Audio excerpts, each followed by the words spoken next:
غزوہ تبوک کے موقع پہ آقا کریم علیہ السلام نے جب فرمایا علی آپ نے یہاں رہنا ہے، آپ میرے نائب ہیں، حضرت علی نے عرض کیا کہ یا رسول اللہ صلی اللہ علیہ وسلم بات ٹھیک ہے لیکن لوگ غزوہ کے لیے جا رہے ہیں، میں ان بیویوں اور بچوں میں رہوں گا۔ حضرت علی کی شجاعت اور بہادری اندر سے جو جوش اور جذبہ تھا اس وجہ سے کہا، لیکن حضور صلی اللہ علیہ وسلم نے جو بات فرمائی ہے، ارشاد مسلم شریف کی حدیث مبارکہ 2404 نمبر میں یہ آپ کو ملتی ہے کہ آقا کریم علیہ السلام نے فرمایا اما ترضا ان تکون منی بمنزلت ہارون من موسیٰ، علی کیسی باتیں کرتے ہو، کیا تم اس بات پہ راضی نہیں ہو کہ جس طرح حضرت موسیٰ کے نائب ہارون تھے آپ بھی اسی طرح میرے نائب ہیں؟ میں آپ کو مدینہ منورہ میں اگر یہاں چھوڑ کے جا رہا ہوں، مدینہ منورہ میں آپ کو ساتھ نہیں لے کے جا رہا، اس کا یہ مطلب نہیں ہے کہ آپ بہادر نہیں ہیں، بلکہ میں آپ کو اپنا نائب بنا کے جا رہا ہوں۔ آپ میرے نائب ہیں، آپ میرے نائب کی جگہ پہ ہیں، اس وجہ سے میں آپ کو چھوڑ کے جا رہا ہوں۔ اور جب آیت کریمہ نازل ہوتی ہے قُلْ لَا أَسْأَلُكُمْ عَلَيْهِ أَجْرًا إِلَّا الْمَوَدَّةَ فِي الْقُرْبَى، کیونکہ حضور کی اہل بیت، حضور کی جو اہل بیت اطہار ہے، وہ اہل بیت اطہار جن کے لیے اللہ تبارک و تعالی نے فرمایا انما یرید اللہ لیذہب عنکم الرجس اہل البیت ویطہرکم تطہیرا، اس اہل بیت اطہار کے لیے جب یہ آیت نازل ہوتی ہے لا اسألکم علیہ اجرا الا المودۃ فی القربى، اے محبوب آپ لوگوں کو بتا دینا، لوگوں کو فرمائیں کہ لوگوں میں نے تمہیں تبلیغ کی ہے، اللہ کا پیغام سنایا ہے، میں نے تمہیں قرآن سنایا ہے، میں نے تمہیں اپنا فرمان سنایا ہے، تمہارے لیے میں نے طائف میں پتھر بھی کھائے ہیں، کافروں نے میرے ساتھ دشمنی کی ہے، کافروں کی ہی وجہ سے مجھے مکہ مکرمہ جیسا عظیم شہر چھوڑنا پڑا، میں مدینہ منورہ گیا، یہ کافر ہی تھے جو حدیبیہ کے مقام پہ مجھے روک رہے تھے عمرہ کرنے کے لیے، مسلمانوں کے ساتھ 1400 یا 1500 صحابہ کرام کے ساتھ میں جا رہا تھا، مجھے انہوں نے روک دیا تھا، کافروں نے عمرہ نہیں کرنے دیا، پھر صلح حدیبیہ ہوا، پھر فتح مکہ ہوا۔ لوگوں یہ ساری باتیں اپنی جگہ پہ، لیکن رب مجھے ارشاد فرما رہا ہے کہ آمنہ کے لال آپ یہ اعلان فرما دیں کہ میں نے جتنی دکھ تکالیف، میں نے جتنی مشقتیں برداشت کی ہیں، اے میری امت کے لوگوں، میں اس پہ تم سے کوئی اجر نہیں مانگتا، میں تم سے کوئی پیسہ نہیں مانگتا، میں تم سے کسی چیز کا سوال نہیں کرتا، بس میرے رب کا مجھے حکم ہے اور وہ ایک ہی ہے۔ اے آمنہ کے لال آپ اعلان فرما دیں، لوگوں کو بتا دیں، لوگوں یہ بات یاد رکھو، میں نے جتنی تکالیف برداشت کی ہیں صرف ایک ہی بات آپ سے کرتا ہوں کہ میری اہل بیت اطہار سے محبت کرنا، میری اہل بیت سے محبت کرنا، وہ مولا علی المرتضیٰ ہو، شیر خدا ہو۔ جب یہ آیت نازل ہوئی صحابہ کرام نے مسئلہ حل کر دیا، طبرانی میں یہ آپ کو ملے گی روایت، صحابہ کرام نے عرض کیا یا رسول اللہ صلی اللہ علیہ وسلم من قرابتک، آپ کے قرابت دار، آپ کے یہ اللہ نے جو ہمیں حکم دیا ہے الا المودۃ فی القربى، آپ کے اہل بیت اطہار سے محبت کرنی ہے، وہ کون ہے؟ ہمیں پتہ تو ہو۔ حضرت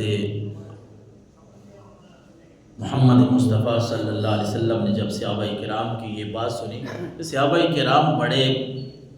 ویسے اللہ نے ان کو مرتبہ دیا ہے، اس سے ہٹ کے میں بات آپ کو سنانے لگا ہوں، وہ ایسے لوگ تھے کہ انہوں نے کوئی بات چھوڑی نہیں ہے، جب حضور صلی اللہ علیہ وسلم کوئی بات فرماتے نا، اللہ نے ان کے دل میں بات ہی ایسی ڈالی تھی، وہ کوئی نہ کوئی سوال ایسا کرتے جو آج نہیں، آج تو 14 صدیاں، 14.5 15 صدیاں گزر گئی، یہ کہہ لے، میں کہتا ہوں بھائی قیامت تک آنے والے جتنے بھی مسلمان ہیں، صحابہ کرام نے ہر ایک کا راستہ جو ہے وہ آسان کر دیا ہے۔ تو صحابہ کرام نے عرض کیا یا رسول اللہ، اللہ ہمیں حکم دے رہا ہے قرآن میں کہ آپ نے جو ہمیں تبلیغ کی ہے، ہمیں جتنا بھی ہمارے معاملات درست کیے ہیں، توحید بتائی ہے، ہمیں رسالت بتائی ہے، نبوت بتائی ہے، اللہ کے احکامات بتائے ہیں، اے اللہ کے رسول ہمیں قرآن کہہ رہا ہے اس پہ میرا نبی اور کچھ نہیں مانگتا، صرف ان کے قرابت دار، ان کے اہل بیت سے محبت کرنی ہے۔ یا رسول اللہ وہ آپ کے قرابت دار ہیں کون؟ حضور صلی اللہ علیہ وسلم نے فرمایا علی و فاطمہ و ابناہما، اے میرے صحابہ کرام، میرے قرابت داروں کی اہل بیت کی اگر بات کرتے ہو تو میری اہل بیت میں علی شامل ہے، فاطمہ شامل ہے اور ان کے دونوں بیٹے شامل ہیں۔ اللہ اکبر۔ اس لیے اللہ کے رسول صلی اللہ علیہ وسلم نے ترمذی شریف میں فرمایا مومن جو ہے نا وہ علی سے بغض نہیں رکھتا، مومن علی سے بغض نہیں رکھتا، اور منافق علی سے کبھی محبت نہیں کرتا۔ اللہ اکبر۔ مومن علی سے کبھی بغض نہیں رکھتا، مومن کے سامنے جب بھی علی کا نام لیا جاتا ہے اس کا چہرہ کھل جاتا ہے۔ میں نے یہ موضوع اس لیے آج چنا تھا، چند باتیں حضرت علی المرتضیٰ کے فضائل کے لیے، کہ شروع میں نے عرض کیا آج 12 تاریخ ہے رجب کی، 13 رجب المرجب کے حوالے سے کچھ کتابوں میں مورخین نے لکھا ہے کہ حضرت علی المرتضیٰ کی پیدائش کا دن ہے، تو آپ کے فضائل میں بیان، لیکن یہ بات بھی برحق ہے آج لوگوں نے پتہ کیا کر رکھا ہے، حضرت علی المرتضیٰ شیر خدا رضی اللہ تعالیٰ عنہ ہم تو مانتے ہیں شیر شاہ مرداں، شیر یزداں، قوت پروردگار، لا فتح الا علی، لا سیف الا ذوالفقار، ہم تو مانتے ہیں کہ وہ اللہ کے شیر ہیں، اللہ نے ان کو بڑی طاقت سے نوازا ہے، ہم تو مانتے ہیں کہ اگر دنیا میں کوئی جوان ہے تو وہ علی ہے، ہم تو مانتے ہیں کہ دنیا میں اگر کسی نے تلوار چلائی ہے تو وہ علی کے بعد ہی چلائی ہے،